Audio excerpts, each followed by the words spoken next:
In our series, The New Normal, we look at how the pandemic is dramatically changing our everyday lives. Much like the airlines, America's passenger railroad, Amtrak, is facing the worst economic disaster in its history. An unprecedented drop in demand is forcing service cuts and furloughs. Kris Van Cleave spoke to Amtrak's new CEO and took a ride to see what's changed. All aboard doesn't amount to much these days. The pandemic has flattened Amtrak ridership.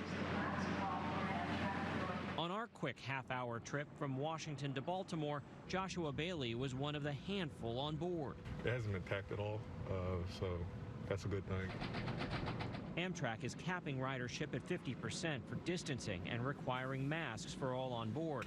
Plexiglass barriers have been added in the cafe car and in the stations.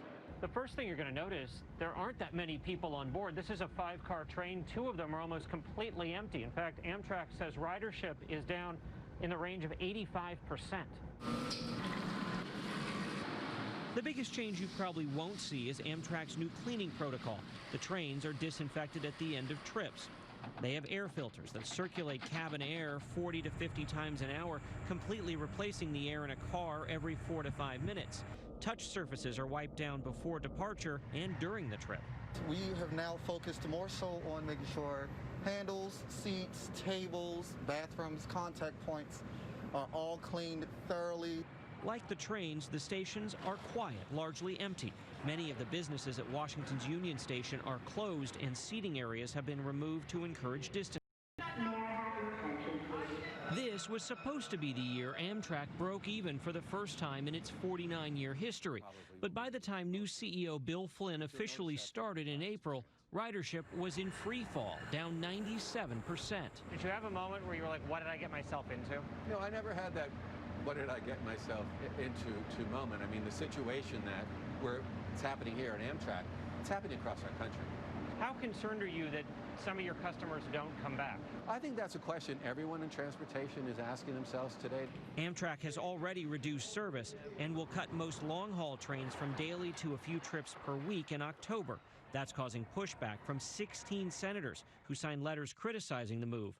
Montana's Steve Daines writing, "It's irrevocably hurting hundreds of communities and small towns already devastated by the COVID-19 pandemic."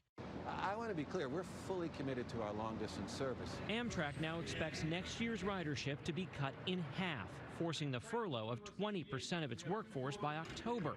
It's part of an effort to slash costs by $500 million, while asking the federal government, which subsidizes the railroad, for more than $3.5 billion to weather the pandemic next year. A very difficult decision. The ultimate decision is to size the company as best we can. We're operating at about 60% of our normal capacity against about 15% level of riderships. Our intention is to restore services. We certainly want to bring people back. Now, Flynn expects many of these new cleaning protocols to be part of a lasting new normal. Amtrak has required masks since May. They say passenger compliance has been pretty good, but if somebody refuses to wear a mask, they can be denied boarding. If they're not wearing it on the train, they can be told to get off at the next stop. Anthony? Kris Van Cleave reporting, taking a ride on Amtrak for us. Thanks, Kris. You also have some changes for airline mask policies. Kris, what is the latest on that? Sure. This week we have seen 4 major U.S. carriers tighten their mask policies. Delta on Monday said if you don't want to wear a mask, you have to speak to a medical professional at the airport to receive an exemption. Otherwise, you got to wear it. United, American, and Southwest yesterday said anybody above the age of 2 has to wear a mask.